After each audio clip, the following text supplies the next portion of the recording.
Common problem की बात करेंगे, ओबेसिटी, मोटापा। जो मोटापा होता है उसके बड़े सारे रीजंस होते हैं, लाइक किसी मेडिसिन की वजह से, कोई बीमारी की वजह से, ओवर ईटिंग की वजह से, और अल्टीमेटली जैसे थायराइड है वो भी ओबेसिटी क्रिएट करता है। तो हमें ओबेसिटी में क्या होता है कि हम कैलोरीज तो ज़्यादा इनटेक करते हैं बट हम अपनी बॉडी से कैलोरीज को निकालते नहीं है, मीन टू से लैक ऑफ एक्सरसाइज और इम्बैलेंस डाइट। हमें बच्चों को गाइड करना चाहिए छोटे से ही कि रिच फूड अवॉइड करें, लाइक बर्गर्स, पिज़्ज़ा, क्योंकि उससे बहुत जल्दी हार्मोनल चेंजेस आ जाते हैं। जैसे बच्चों में पीसीओडी शुरू हो जाता है, इन केस ऑफ फीमेल्स में पीरियड्स जल्दी शुरू हो जाते हैं। तो हमें हार्मोन्स कंट्रोल रखने इन फूड को अवॉइड करके। इसके जो रिस्क फैक्टर होते हैं वो बहुत हार्मफुल होते हैं, लाइक पेशेंट को हार्ट डिजीज आ सकती है, डायबिटीज आ सकती है, साइलेंट हार्ट अटैक हो सकते हैं, इवन एक एफनिया प्रॉब्लम होती है जिसमें ब्रीदिंग डिफिकल्टी होती है, रात को स्नोरिंग डेवलप होती है जिसके कारण पेशेंट की पूरी नींद पूरी नहीं होती, और वाइल ड्राइविंग कार और चलते हुए उनको मतलब कि इवन सिटिंग, थोड़ा सा सिटिंग किया उनको नींद आनी शुरू हो जाती है। तो एफनिया भी डेवलप होता है ओबेसिटी की वजह से।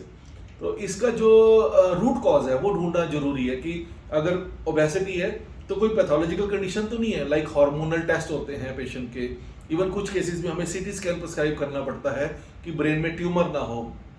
Other are like thyroid is a common, thyroid, prolactin ज़्यादा हो जाता है, hormonal imbalance like testosterone hormone वो ज़्यादा हो जाते हैं, लाइक इरेगुलर पीरियड्स हैं पेशेंट को, तो फीमेल केस में तो पीसीओडी का अल्ट्रासाउंड होता है, उससे हमें पता लगता है, उससे उसके कारण भी वेट बढ़ता है।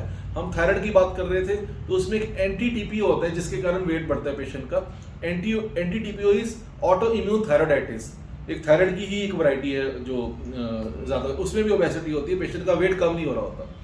तो वेट कम करने के लिए हमें रूट कॉज ढूंढना जरूरी है। पेशेंट को बैलेंस डाइट जो आपको बेस्ट डाइटिशियन बताती है, प्लस जो कॉज रूट है उसकी मेडिसिन। वो स्ट्रेस भी हो सकता है, स्ट्रेस के कारण भी वेट बढ़ता है, डिप्रेशन, क्योंकि कुछ पेशेंट ऐसे हैं जो स्ट्रेस में और डिप्रेशन में ओवर ईट करते हैं, ज़्यादा खाते हैं या टीवी देखते हुए ज़्यादा खाते हैं, तो वो अवॉइड करना है। हमें ओबेसिटी ठीक करने के लिए योगा जरूर करना है, एक्सरसाइज जरूर करनी है, सुबह थोड़ा नेचर के साथ टाइम लगाना है, अपनी हॉबीज को क्रिएट करना है। ये नहीं कि जॉब में गए, वापस आ गए, रोटी खाई, सो गए।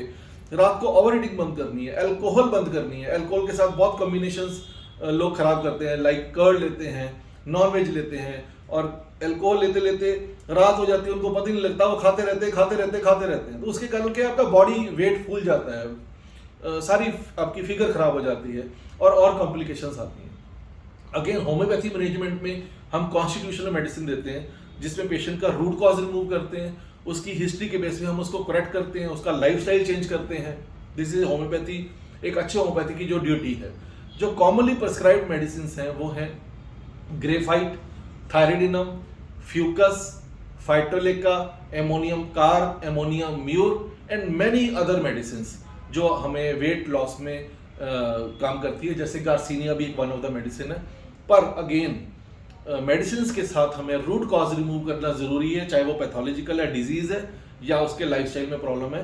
तो हम वेट गेन इजीली ठीक कर सकते हैं। हमने अपने क्लिनिक पे इवन 130, 140 वेट भी हम 80-90 kg लेके आए हैं with diet restrictions and correct homeopathy prescription. Thank you very much.